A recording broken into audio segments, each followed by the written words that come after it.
حضرت عمر کہتے ہیں مجھے خواب آیا، خواب میں مرغے نے مجھے 3 یا 6 چونچ مارے، ان سے خون نکلا، میں سمجھ گیا میری شہادت کا وقت، اور شہادت کا یقین تو اسی وقت تھا مجھے جب میں رسول اللہ صلی اللہ علیہ وسلم، صدیق اکبر اور سیدنا عثمان احد کے پہاڑ پر کھڑے تھے اور ذرا خوشی سے جھوما اور لرزا، حضور نے پاؤں مار کر کہا اسکت یا احد انکا علیک نبی ان علیک نبی و شہیدان، ان علیک نبی و صدیق و شہیدان، رک جا، ٹھہر جا احد کے پہاڑ، تیرے اوپر ایک نبی کھڑا ہے اور ایک صدیق کھڑا ہے، 2 شہید کھڑے، 2 شہید کھڑے ہیں، کیا کامتا ہے؟ مجھے اسی وقت سے یقین ہو گیا، واپس آئے اپنے معمول میں لگے رہے، آج سے واپس آئے تو ان کے پاس ایک شخص آیا جس کا نام ابو لؤلؤ فیروز مجوسی تھا، آتش پرست تھا، مسلمان۔ یہ کیا ہوا؟ مدینے میں ان لوگوں کا کیا کام تھا؟ ان کو تو نکالا گیا تھا، یہ اپنے آقا مغیرہ بن شعبہ کا غلام تھا، اس کی شکایت لگانے کے لیے کہا حضرت مغیرہ بن شعبہ ہمارے اوپر ظلم کرتے ہیں، ہمارے ساتھ انصاف کیجئے۔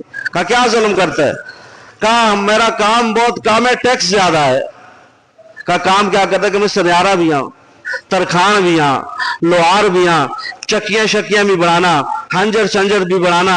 ایک روایت میں آتا ہے حضرت عمر نے کہا یار کام اتنے کر دیں، ٹیکس سے مجھ کاٹے، کم توڑے کو اتنے ٹیکس اسے تو باہر دن مجھ کر رہے تھے، بے انصافی نہیں، چل تو اس طرح کر ایک ہنجر مجھے بنا کر دے دے، ایک روایت میں، یا ایک چکی مجھے مدینے کے لیے بنا کر دے دے، میں تجھے اور لوگوں سے ڈبل قیمت دوں گا۔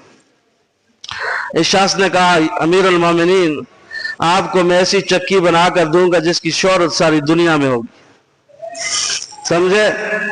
ایسی چکی بنا کر دوں گا، اور یہ آیا ہی ایک سازش کے تحت تھا، حضرت عمر کو شہید کرنے کے لیے آیا تھا۔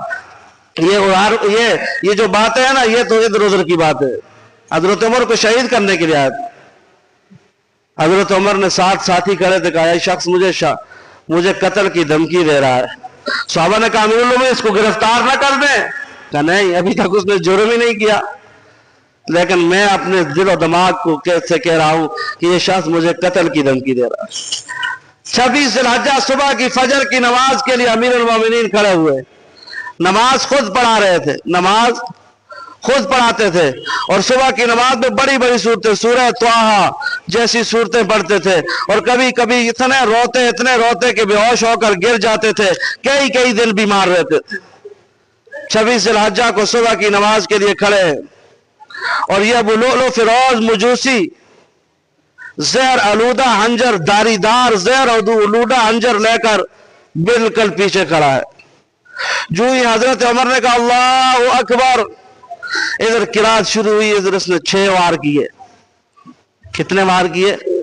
6 وار کیے، اور 22 لاکھ مربع میل کا حکمران مسلح سے اس طرف گرا، خون میں لت پت ہے، اور اشارہ کیا عبد الرحمن بن عوف کی طرف۔ کیا اشارہ کیا؟ عبد الرحمن بن عوف مسلح پہ آ جا۔ کس پہ آ جا؟ مسلح پہ آ جا۔ البتہ نماز کھڑی ہو گئی، اب اس نے کیا کیا؟ صفوں کو چیرتے ہوئے 17 صحابہ کو زخمی کیا، 7 صحابہ کو شہید کیا، لیکن وہ صفیں صحابہ کی تھی، باہر ہو کتنی صفحہ ہو گیا؟ ہر صفحہ پہ ایک صحابی کو مارے، 7 صفحیں ہو گیا، اور 17 صفحہ میں صحابہ کو زخمی کی تھا، یہ کتنی صفحہ ہو گیا ٹوٹل؟ 24 صفحہ۔ آج 24 صفحیں تھی صحابہ کی، لیکن آپ خود سوچیں 24 صفحوں سے تو گزر گیا تھا، آگے بھی صفحیں تھی، اس لیے باہر ہو نہیں نکل سکا۔ جب سلام پھیرا عبد الرحمن بن عوف نے، ایک صحابی کے پاس چادر تھی، فوراً اس کے اوپر چادر ڈالی، اس کو پکڑ لیا۔